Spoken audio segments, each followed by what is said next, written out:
My name is Marcus Lamar, and I'm your host for Martin All Over the Map. I want to invite you on a journey with me as I travel to the iconic places associated with Dr. Martin Luther King Jr.'s life and legacy as we prepare to celebrate the 38th anniversary of the National King holiday, MLK Day.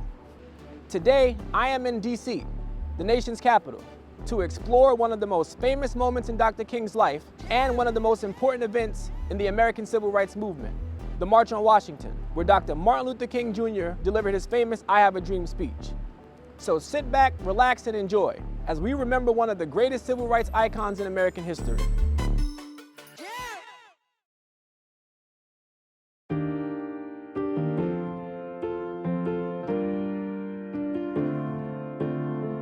The Martin Luther King Jr. Memorial is one of the most famous monuments in our country. Opened to the public in 2011 after nearly 2 decades of planning and fundraising. As the nation's capital, Washington, D.C. has a reputation for its political prowess and influence. But D.C. also is a rich center of African-American culture, leadership, and political rights activism. If we do not get meaningful legislation out of this Congress, we will march through the South, through the streets of Jackson, through the streets of Danville, through the streets of Cambridge, through the streets of Birmingham.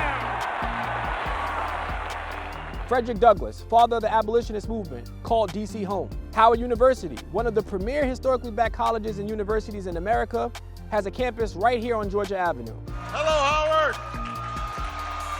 HU. HU. And the National Association for the Advancement of Colored People, or the NAACP, has a branch here. It makes sense why Dr. King, as well as other civil rights movement leaders, decided to have the March on Washington in such a historical place.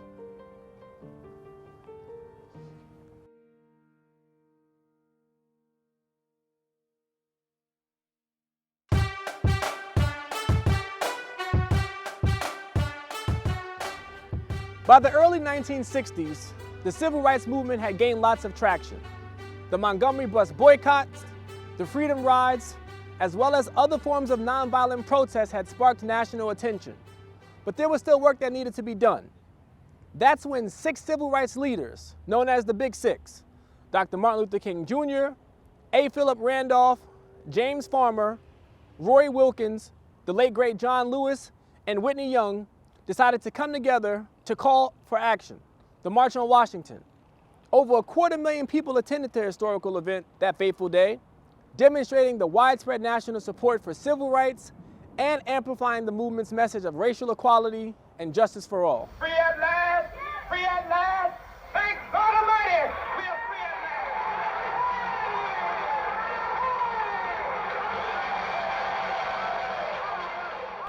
I am happy to join with you today in what will go down in history as the greatest demonstration for freedom in the history of our nation.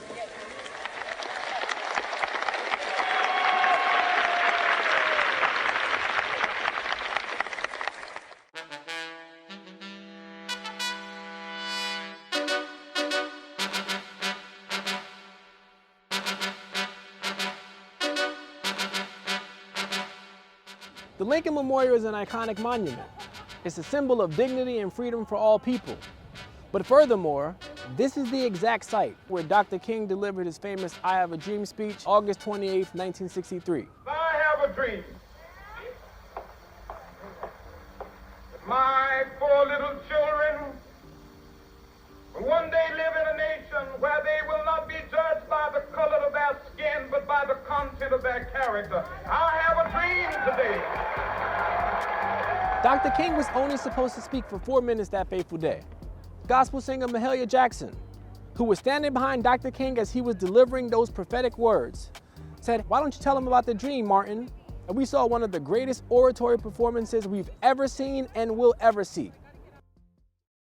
So when I went to the march, I didn't know really what to expect. I came with a group of NAACP people from Indianapolis. When I got there, the thing I was most impressed with was the number of people. I had grown up in New Mexico, and by the time the crowd was there, that would have been the entire population of New Mexico. Some came in cars, trucks and buses and bicycles, roller skates. And you could look and see, as far as the eye can see, there were just people. I'm standing on the platform, about 50 feet behind them. I kind of crawled up the steps and backed my way in, and I concentrated on his words and what he was saying. And as I'm listening, I see that he is reading. He starts off reading, and then at a certain moment, Mahalia Jackson interrupted him while he's speaking. Now, the speech was so popular that everybody wanted a piece of it. Dr. King had to sue 20th Century Fox Records because they tried to offer the recording for a sale. Fortunately for Dr. King and historians alike, a court ruled in his favor. And for decades after the march, the speech remained in the possession of a security guard, George Raveling, who also happened to be a former collegiate basketball player. As for now, if you're interested in looking at the I Have a Dream speech, you can do so at the Smithsonian's Museum of African American History and Culture, where it's on display. Knowing that we will be free one day, this will be the day. This will be the day when all of God's children will be able to sing with new meaning, "My country, tears of thee. Sweet land of liberty, of thee I sing." DC is known for its historical landmarks, and I'm standing in front of yet another one, the National Museum of African American History and Culture. What makes this museum so special is that it's the only American museum exclusively devoted to African American life and culture. The museum pays homage to Dr. Martin Luther King Jr. as well as other influential civil rights leaders throughout its exhibit and displays. Now, if you all recall, Dr. King won the Nobel Peace Prize in 1964. And what was so remarkable about that accomplishment is Dr. King became the youngest person ever to do so. And it's fitting considering a year earlier in 1963, he not only helped lead and organize the March on Washington, but he was a part of one of the most watershed moments in this country's history. Now, the March on Washington was important for several reasons. Number one, it produced two pieces of legislation. The Civil Rights Act of 1964, which ended segregation and banned discrimination on the basis of sex, color, race, and national origin, and the Voting Rights Act of 1965, which increased black voter registration. All of us must overcome the crippling legacy of bigotry and injustice, and we shall overcome. The National Museum of African American History and Culture is another shining example of some of the sacrifices, hard work, and commitment that Dr. Martin Luther King Jr., as well as other influential civil rights leaders made for African Americans in this country to enjoy some of the freedoms and liberties we do today. With this faith, we will be able to work together, to pray together, to struggle together, to go to jail together, to stand up for freedom together. Dr. King provided a framework for how we should treat others and what this country should look like. So as we continue to progress towards that goal and dream, let's remember the themes that were persistent in Martin Luther King Jr.'s I Have a Dream speech: unity, equality, and justice for all. We're still a ways away from achieving his ultimate goal, but the progress we've made since that pivotal moment in time has been remarkable and is well documented, and that's what we'll celebrate on Martin Luther King Jr. Day, his federal holiday.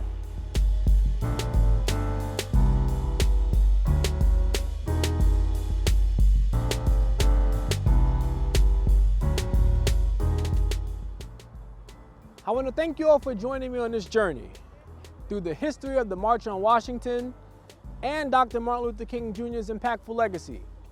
I hope you learned something new and were able to connect with the information you received. As we remember Dr. King's contributions during the Civil Rights Movement, let's also remember what he valiantly fought for: unity, equality, and justice for all. My name is Marcus Lamar, and I'm signing off from Washington, D.C., where Dr. King's powerful words continue to resonate and reverberate to this day in the pursuit of a more just and compassionate world.